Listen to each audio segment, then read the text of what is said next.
Hey everyone, welcome to another edition of PowerCore Productions and Podcastings.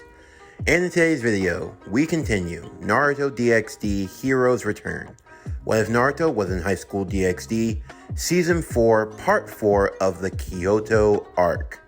As always, if you're new to the channel or if you're a regular and like what we have to offer, then please don't forget to like, comment, subscribe, share, and hit that bell for post notifications so you can stay up to date on everything that is PowerCore Productions and Podcastings that has to come out now and in the future. Well, I can now finally announce that next week's Part 5 of this season will be the, I guess you could say, mid-season finale, if you will. As I've said before, Season 4 is going to be an extended season with multiple parts to it. Think like Attack on Titan and the final parts of the final season. So next week's part will be the finale of the Kyoto arc.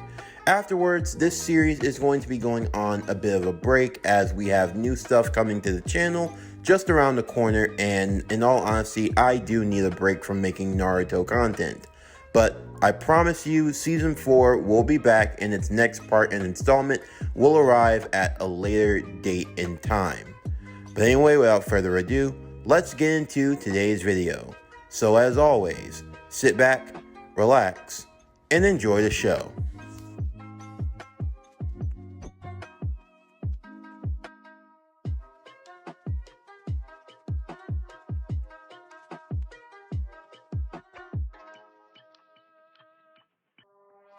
Naruto donned the Red Dragon armor as he engaged with the Shadow Master, the two being polar opposites of sorts, with the Shadow Master's ability able to make him intangible in some parts of his body. However, Naruto was quickly able to dispel the Shadow Master, using the power of the dragon's fire, being able to overwhelm and consume the Shadow Master, weakening him to a point where he could no longer stand. For Naruto and Kuno, they couldn't afford to waste time. They had to get to Nijo Castle to save Yasuka. However, the Shadow Master refused to surrender, Naruto looking at him in confusion. The fight was over, so why keep standing? What's the meaning of this? Naruto would ask.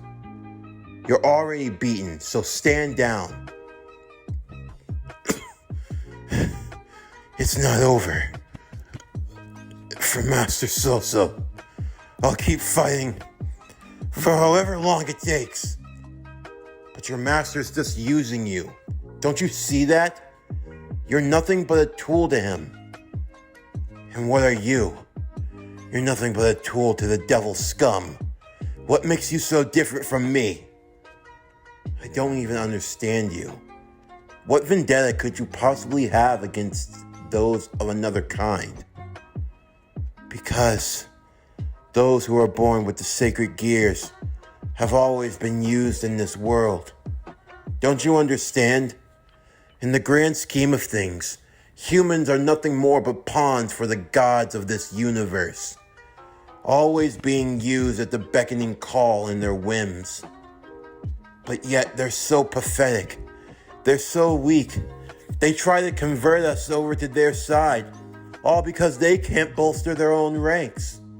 For beings that are so all-powerful and all-knowing, they've been reduced so low as to use the mere help of humans. In the end, what even is a human? What does it even mean? Not like you could ever answer. Nothing about you is even human anymore. Why put so much of an emphasis on the human part? Isn't doing the right thing applicable to all kinds? And what would a devil know about all kinds? In the end of the day, you're no better. You're evil. You're wicked, corrupted. And that goes for the fallen as well as those of the light. In the end, only humanity can depend on itself. That's why I refuse to be helpless and weak.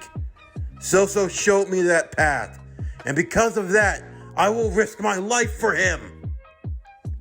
Shadow Master would make one final attempt towards Naruto, only for Naruto to take him down with ease. Even if that's how you feel, I still have people that rely on me. And because of that, I will defeat you and your master, no matter what it takes. After leaving the subway, Naruto and Kuno would arrive with the others, as they had all made it to Nijo Castle. Now, the only thing left to do was to confront the leader of the hero faction, and to settle things once and for all. Soso sat on top of the castle, with the masked man beside him. He's as tenacious as you say, Soso would chime in. Yes, just like his father.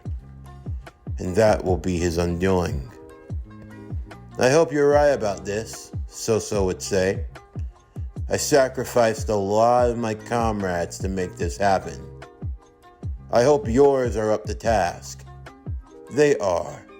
I understand that those who you are associated with were skilled, but I believe mines are just a bit more better. In the end, we strive for the same goal. I do agree. Well, Red Dragon, Gold Dragon, and comrades, so nice of you to make it on this fine day. Cyorg, begin the experiment. The group watched as Yasuka would be placed on top of one of the other structures of the castle, as one of the comrades of Soso would begin the ritual, using every form of spell, every form of power that could be imagined, conjuring it together into a conduit, forcing Yasuka to transform into the Nine-Tails state. The eyes of the Nine-Tails immediately being placed under a hypnotic control. Naruto could look into the fox's eyes and he saw as clear as day. Kurama as well, making him irritated. It's just like before. He's trying to control her with the Sharingan. I remember that particular Sharingan. It's what was used on me 16 years ago. 16 years ago? Naruto would say. Do you mean that? Naruto looked to the masked man angrily. You were there, weren't you? I didn't think you'd figure it out. I haven't seen you since you were but a newborn, Naruto. Tell me, how have you been? You're the spitting image of your father. Shut the hell up! It's because of you. You. Naruto, calm down, Issei would say. Too late! Naruto would go flying towards the masked man, charging towards him only to be stopped by Soso and the Spear of Light. I wouldn't go making the jump just yet. I still have to see what you're capable of, as Soso kicked him down. Naruto would use the multi-shadow clone jutsu as they all went charging towards him. In the meantime, the masked man looked down upon everyone else. As he snapped his fingers, multiple others would arrive also dressed in the black cloaks and red clouds. Among them, a man with blue shark-like skin, who had a shark-like smile. Another man with long flowing blonde hair, and what appeared to be some sort of gauge on his left eye. A boy with red hair would also make his presence known. The three of them all standing together.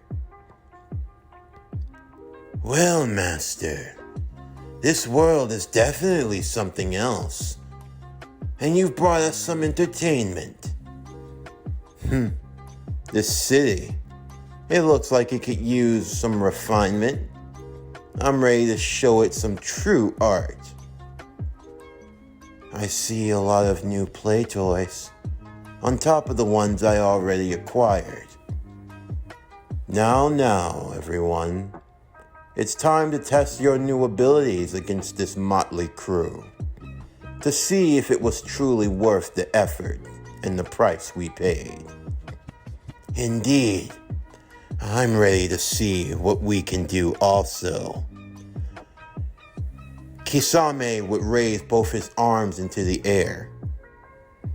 Balance Breaker, Chaos Edge, Ashura. With that, Kisame would gain 4 more arms, 6 in total. In each hand, he wielded one of the 7 swords of the mist, with the Sinbon needle in his mouth, 7 in total. I must say, I had never thought that I alone could wield all 7 of the swords of the mist. This is truly a blessing. Now it's my turn. Balance Breaker. Detonation, Mighty Comet. Datara's body would be adorned with rock-like armor, all of them capable of creating missiles and explosives of every sort and imagination. Now I can take my explosions to the next level. Sorcery would also stand as well, as he opened his cloak, revealing a puppet-like chest as he opened the left side cavity, before taking out a scroll. The scroll would be summoned with a summoning circle, Sorcery weaving a series of hand signs. Balance Breaker, Holy Union, 1,000 puppets. Immediately, Sorcery would be given puppets upon puppets, 1,000 in total. They weren't just regular puppets though. These were corpses, the corpses of devils, angels, fallen angels, and other fairy-like creatures and beasts of a kind. He had turned those corpses into puppets. Of course, this was all touch and go, since he only had around 72 hours to work. Even at his fastest, they still could be refined, and to be honest, this was more show display than anything else. Quantity over quality this time around. However, he still had a few tricks left in the bag. Everyone watched on, not sure of what to do next, as the masked man would stand with his brethren. Your world definitely has a treasure trove of unique toys. Now, let's see how powerful you truly are. Kiba and Zenovia would start gathering chakra, readying themselves. Rosvaisa would stand in battle formation. Irina and Kiryu would draw their swords. Sanji, a member of the Sea Tree family, would summon the black absorbing dragon, Faritara. He and Faritara were tasked with trying to slow down the Ninetales, while Asya the healer would stand back with Kuno that will watch over her. Everyone stand your ground, Kiba would say. Tonight, we have to end this. We'll back up Naruto, and we'll bring this to an end. Right! With that, the battle lines would be drawn, both sides charging, as the battle in Kyoto would get underway.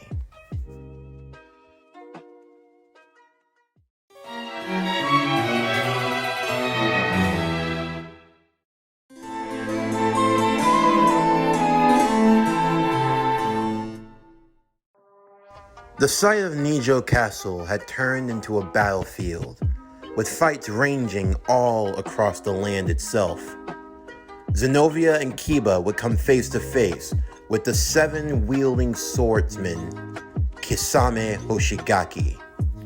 Kisame enjoyed his battle against the two, Kiba using the Holy Devil Sword along with his Balance Breaker Sword Burst, and Zenovia wielding her newly made ex-Durandal.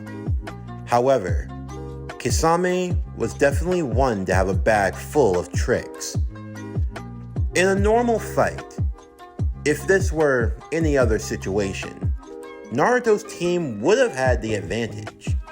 However, once you start giving out magic to both sides, then that's when things dramatically change.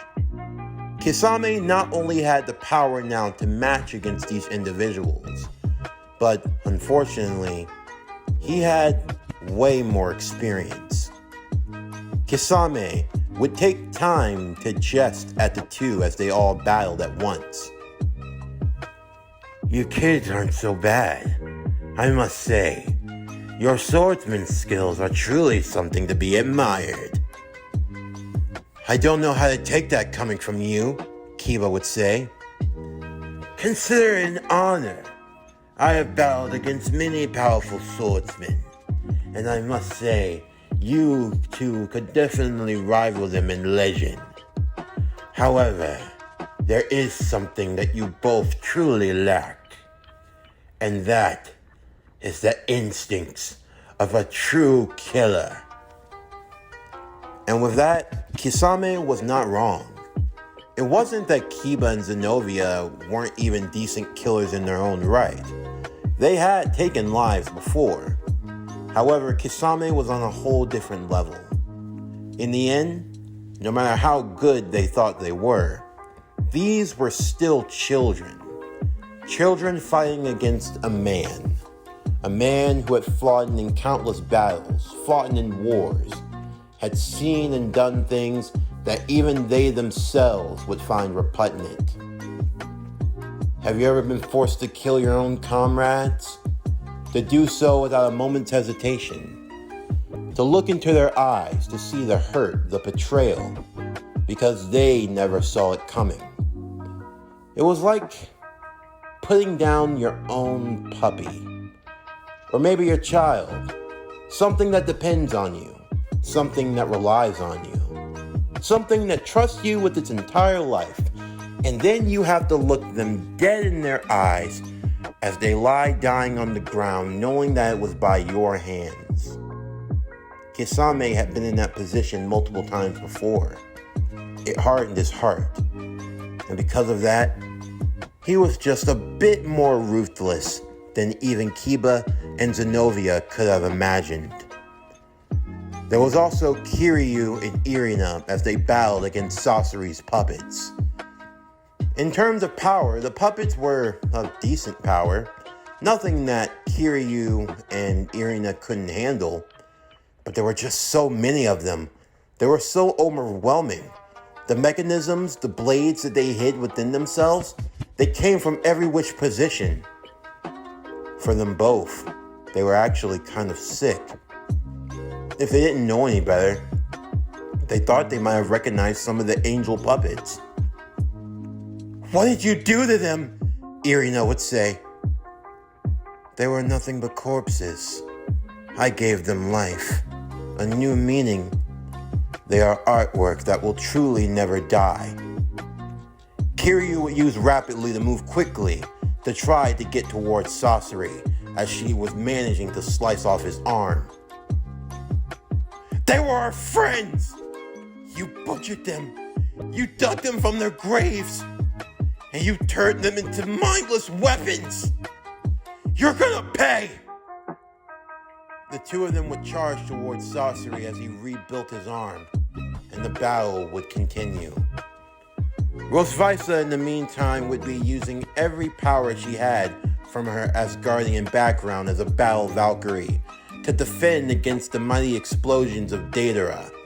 And Deidara was non-relenting, chasing down the Valkyrie at blinding speeds, riding on top of a clay dragon, as he created detonating bombs, missiles. He had access to weapons he'd never even heard of. He had only been in this world a few days, but he was given a good education on bombs. The last thing he needed was getting his hands on the many types of explosives and things of that nature. And with a balance breaker, like detonating mighty comet, he could create explosions till his heart's content. truly unique ones never before seen. It was almost like watching two warplanes fly in the sky, attempting to shoot at one another and to shoot each other out of the sky itself. And for Datara, he was getting the best of Rosvisa in the exchange. Rosvisa would try to use her torrents to shoot him down, even calling forth on the Asgardian lightning. The one thing that might have been able to counter him, that was if he were using chakra alone. However, with the use of his balance breaker, the tides were beginning to turn, and not in Rosvisa's favor. Naruto and Issei had gotten into the mix, and somehow they had ended up switching opponents. Naruto focusing all of his attention onto the masked man, who summoned a war fan to fight with. Naruto would hold back a few of his shadow clones to gather sage energy, while he and the rest of the clones attacked, the boosted gear working to its max to try to catch him. The Narutos used Flying Raijin to bounce all throughout the battlefield itself, but no matter how fast they moved, the masked man seemed to move just a bit faster. You act like I've never seen that technique before, Naruto.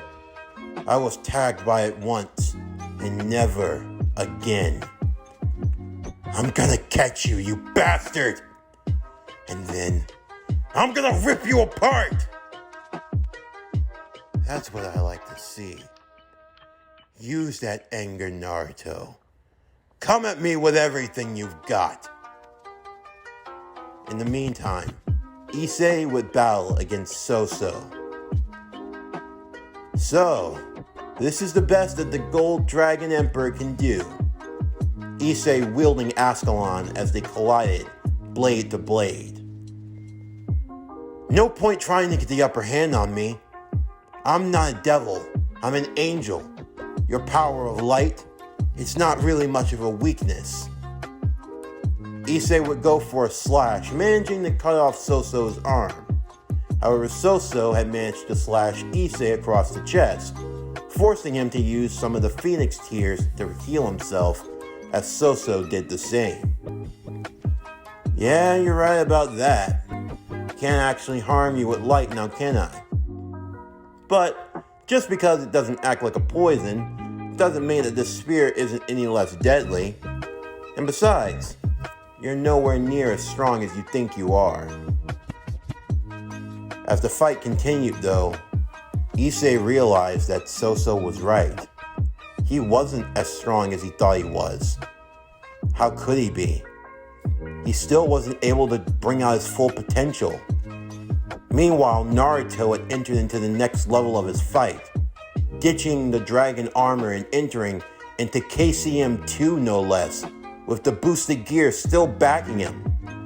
3 Naruto clones that had entered into Sage mode, now with their Fox-like Sage mode itself, Golden Fox Sage mode, would come charging in with 3 Odama Rasengans, using the Flying Raijin to corner him. Secret technique, Trifold Odama Rasengan, Sage mode! The 3 Rasengan all collided with the Madara, believing they had struck him, only to realize that they had missed, and the collective power was bounced back using the Gunbai fan, launching it towards Naruto once more. What was holding back Issei though? Compared to the other Dragon Emperors, Issei knew that he was lacking. Volley had taken steps to get stronger, Naruto had taken steps, and yet Issei hadn't. It called back to him a memory from long ago. He remembered he was training with Veronica, one of the angels that worked with him, someone he kinda had a thing for, but was met with cold-hearted rejection time and time again. He remembered lying on the ground after another sparring session as Veronica looked at him with disgust. You're supposed to be the Golden Dragon Emperor. You know, you're really a letdown. Oh, come on! I'm doing my best. Yeah, and when people die that depend on you, is that what you're gonna tell them? I was doing my best? That caused Issei to shut up and think. Look, this isn't a game. If you're really going to bring out your true power, then stop trying to hold back. Stop playing around and stop trying to be something that you're not. Otherwise, you'll just end up letting everyone down. But for Issei, what was he supposed to do? I mean, Issei's power was the power of the golden dragon, Morgana. A dragon known through the folklores of the time of Camelot. He was given the dragon slayer Ascalon, the nullifying dragon. You see, out of the 4 great dragons, each one had a special principle. The red dragon, the principle of domination. For the white dragon, the principle of division. For the blue dragon, Susanoo, the power over the elements and the storms itself. And then Morgana, the dragon slayer, the dragon of nullification. The purpose of the dragon slayer was to always keep the fight even. In terms of pure, raw power, the golden dragon could never catch up to the other 3. However, you didn't need to catch up to them when you had a weapon that could bring them down to your level. That was the purpose of the dragon slayer. The dragon slayer Ascalon, a sword that was wielded throughout history through many greats, including King Arthur himself, the sword that was pulled from the stone. A sword capable of slaying a dragon of any kind, no matter who they are or what they might be. You could say that, in the end, Issei's power was the power of the equalizer. He was able to fight on equal ground despite not having the pure destructive power that the other great dragons had, which was in itself what made him a great dragon. But there was also something else. His motivations, what he fought for. That was his strength. Morgana would speak to Issei. Issei, listen, to draw out your full power, you must channel it through what you fight for, what you believe in. But what do I believe in? Issei would ask. I don't have some noble goal like Naruto. I'm not battle hungry like Volley. I'm just a guy that likes boobs. Exactly. That is your motivation. What? You must call upon the boobs that are right for you. But Issei would think about all the boobs he had seen, all the ones he wanted to grab and grope and squeeze and hold tight, the ones he wanted to latch onto and suck happily. Kiryu? Yeah, she was on the smaller side, but they were still something that you could hold on to firmly. Irina? She had some lovely fun bags. But out of all of them, there was a pair that he wanted the most. For someone that, of all of the girls, that he truly loved deeply. Meanwhile, back in Kuo Town, while Rias and the other girls were enjoying their bath, a faint golden glow would form around Veronica. Rias, Akano, and Koneko had no idea what was going on as Veronica suddenly disappeared before reappearing in front of Issei.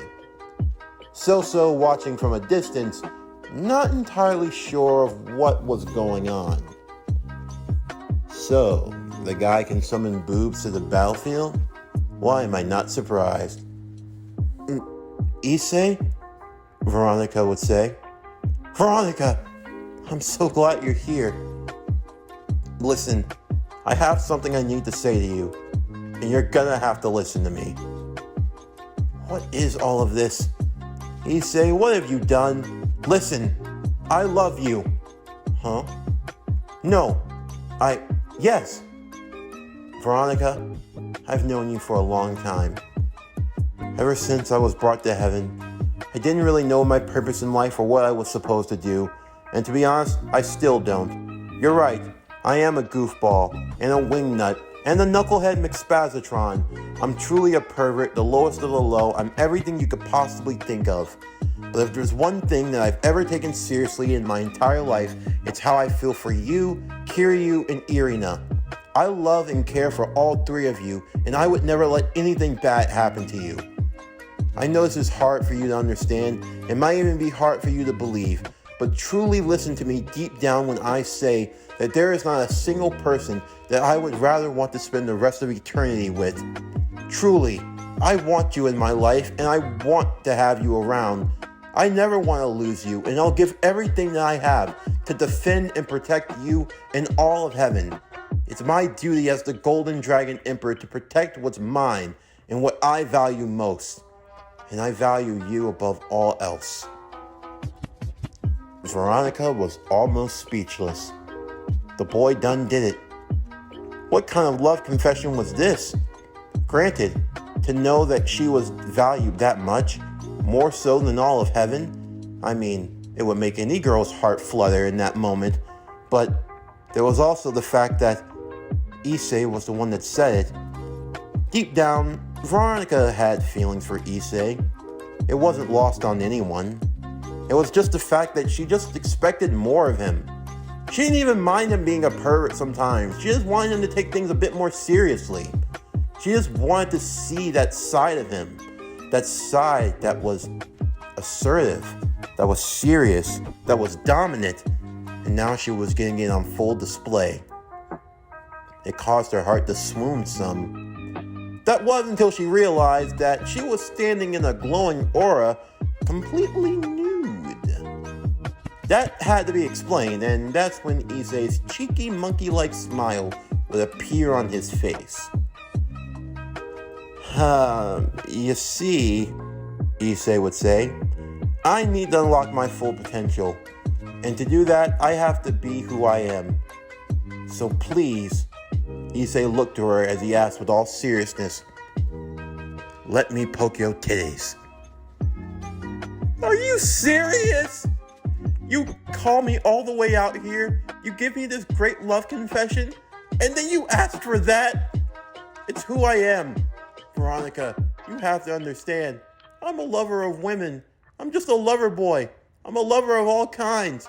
I can't help it. I can't deny who I am and what I want to do. And right now, this is what I need to do. Please. Fine. Go ahead. For real? Alright! Let's do this! Wait, hold up. Which one do I poke? Do I poke the left one or do I poke the right one? Just poke them both! Alright. Issei would reach out both hands, both pointer fingers, as they lodged into the warm, soft folds of skin, pointing directly into those pretty pink buttons. As he did so, the power would start to activate. Balance Breaker! Issei had achieved his Balance Breaker form, the true form of the Golden Dragon itself, as now he sprouted not one, not two, not three, well, technically three pair of wings. I was going to try to go for 6 wings there, but Issei was already on cloud 9, so no need to try to complicate the moment. Safe to say, So had never seen anything like this, and he was in for a world of hurt, as Issei was now not only able to use Ascalon to its fullest extent, but he was now able to exceed even greater powers than he himself could realize. So found himself on the back foot of the fight, now having to back off against the likes of Issei. In the meantime, Naruto was still having a heart of it, trying to catch Madara, while Furitra and Sanji would work on trying to contain that of the Nine Tails. As the ritual continued, it was only a matter of time until Great Red would appear in their dimension, and if that happened, It could mean the end of everything as they knew it.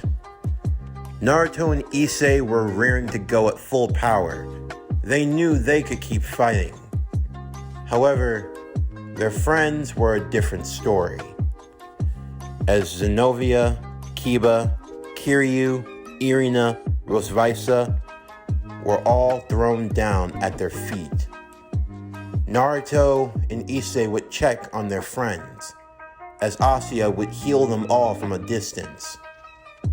The Akatsuki now joining back together along with Madara and with Soso. Soso starting to pant a bit more heavily. Boy, they definitely can give us a workout, huh? So, what's the next move? Oh. Soso looked down to see a hand piercing through his chest and out the other side, holding his very heart. But What? Did you think that you and I were gonna work together? You are very talented, Soso, the masked man would say. Truly, I think that in another world, you and I could have been the best of friends. However, my dreams and your dreams are two entirely different things. You see, I don't aspire to beat the gods. I plan to become one, the god of all shinobi. You. So, this was your plan. Well, too bad. Because I'm gonna be bringing an end to that. Multiple markings would appear on Soso's body. An attempt at suicide? He was going to try to take them all out. However, before he had a chance to do so, Soso's body would disappear, swirling away into the nothingness, gone with the power of Kamui. The only thing that remained was the Holy Spear itself, the Spear of Longinus. Madara would take it into his hand, the power flowing through him. He was beginning to understand it all, the power making itself clear. Naruto looked up towards Madara angrily. What's the meaning of this? Madara! Enough with the games, Naruto. I've indulged you long enough. Madara looked down towards him as he pointed the spear. Now, it's time for us to have an adult conversation. Naruto. Playtime is over. This concludes Naruto DxD, Heroes Return. What if Naruto was in High School DxD? Season 4, Part 4 of the Kyoto arc. As always, if you enjoyed today's video and everything else that we have to offer, then please don't forget to like, comment, subscribe, share, and hit that bell for post notifications so you can stay up to date on everything that is PowerCore Productions and Podcastings that has to come out now and in the future. Stay tuned for next week's video on Monday as we continue What if Madara was in Konosuba? Konosuba, the Last Shinobi of the Wonderful World, Season 2, Part 6. But anyway, that's going to do it for the end of today's video. I'm Javon Harrington with PowerCore Productions and Podcastings. Signing off, and I'll see you next time.